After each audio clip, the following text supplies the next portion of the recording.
بسم اللہ الرحمن الرحیم۔ السلام علیکم اسٹوڈنٹس، آج کا ہمارا ٹاپک ہے دو قومی نظریہ۔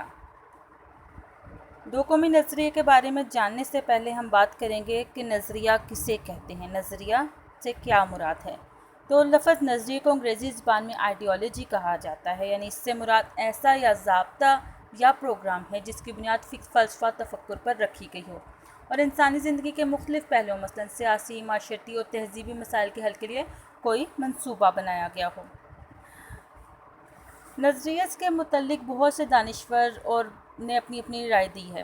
تو کچھ کے خیال میں معنی کے لحاظ سے نظریے سے مراد سوچ یا مقصد ہے، جبکہ اصطلاحی معنوں میں نظریے کی اور بھی ڈیفینیشنز ہیں، جیسے کہ ڈاکٹر جارج براس کے الفاظ میں عام زندگی کا ضابطہ یا پروگرام جس کی بنیاد فکر و فلسفہ پر استوار ہو۔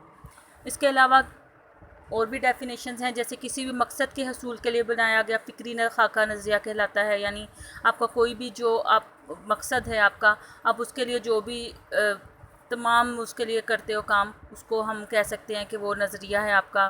اب کسی خاص مقصد کے لیے پوری قوم کا کسی ایک بات پر متفق ہو جانا، تمام کا ایک ہی اجتماعی سوچ پر متفق ہو جانا بھی نظریہ کہلاتا ہے، ٹھیک ہے۔ اس کے علاوہ ایسی بات جو لوگوں کو متحد کر کے اس کے حصول کی کوشش پر آمادہ کرے، نظریہ کہلاتی ہے۔ اب قومی زندگی میں نظریے کی کیا اہمیت ہوتی ہے، ٹھیک ہے۔ تو قومی زندگی میں کسی قوم کی آئیڈیالوجی کا نظریے کا مرکز جو ہوتا ہے، آئیڈیالوجی جو ہوتی ہے اس کا مرکز اور محور ہوتا ہے۔ اس کے گرد ہی قوم کے عام افراد اور قائدین ان کی تمام خواہشات، عزائم، سرگرمیاں اور جدوجہد گردش کرتی ہیں۔ قوم اس وقت تک چین سے نہیں بیٹھتی جب تک کہ اس کے پروگرام کو عملی جامہ نہ پہنا لے۔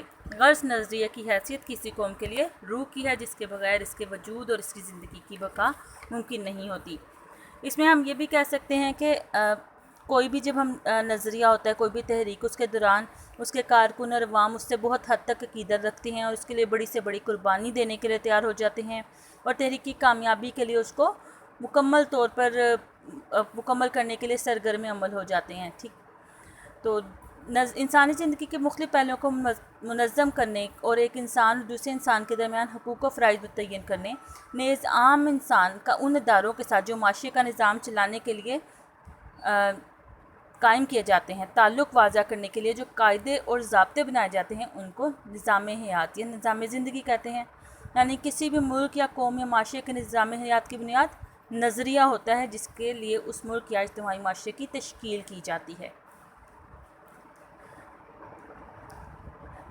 اب اس تمام ضابطوں میں ہم یہ بھی کہہ سکتے ہیں کہ معاشرے نظریے سے مراد وہ تمام ضابطے ہوتے ہیں جس پہ کسی معاشرے کا یا قوم کی بنیاد رکھی جاتی ہے۔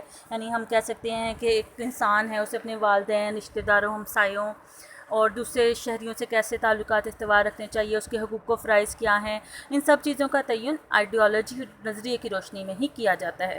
اس طرح ہمارے باہمی لین دین، تجارت، محنت، زراعت، یہ سب کچھ نظریے کے تحت مبنی ہوتے ہیں۔ اسی طرح معاشرے میں امن و امان بھی جو قائم رکھا جاتا ہے، اس کے لیے بھی جو قوانین نافذ کیے جاتے ہیں، ان کا منبع بھی وہی نظریہ زندگی ہوتا ہے جسے اس معاشرے نے اپنی آئیڈیالوجی قرار دیا ہو۔ اب نظریہ پاکستان کے مفہوم کی بات کرتے ہیں۔ نظریہ پاکستان کا مفہوم، اب ہم نظریے کی ڈیفینیشن سے ہمیں بات سمجھ آتی ہے کہ پاکستان ایک نظریاتی مملکت ہے جس کی بنیاد ایک فلسفہ حیات پر استوار کی گئی ہے۔ پاکستان کو قائم رکھنے کے لیے جو تحریک چلائی گئی تھی، اس کی بنیاد ایک مخصوص نظریہ اسلام پر رکھی گئی تھی، جو ایک مکمل نظام حیات ہے، جو انسانی زندگی کے ہر پہلو کے بارے میں اپنے ضوابط اور قوانین رکھتا ہے، پوری انسانی زندگی کو ان ضابطوں کے مطابق ڈھالنے کا داعی ہے۔ دوسرے الفاظ میں مسلمان برصغیر اس بات پہ یقین رکھتے تھے کہ اسلام ہی دین حق ہے، وہ مکمل ضابطہ حیات ہے۔ یعنی ہمارے نظام کے مطابق ہم حکومت کا حق صرف اللہ تعالیٰ کو ہی حاصل ہے، جس نے نظام زندگی کی تشکیل کے لیے ہمارے پیارے نبی صلی اللہ علیہ وسلم کے ذریعے جو تعلیمات، ہدایات انسانوں تک پہنچائیں۔ ان ہدایات پر ایمان لانا اسلام ہے اور ان سے انکار کفر ہے۔ کفر اور اسلام دوسرے سے مختلف اور متضاد نظاموں کی بنیاد بنتے ہیں۔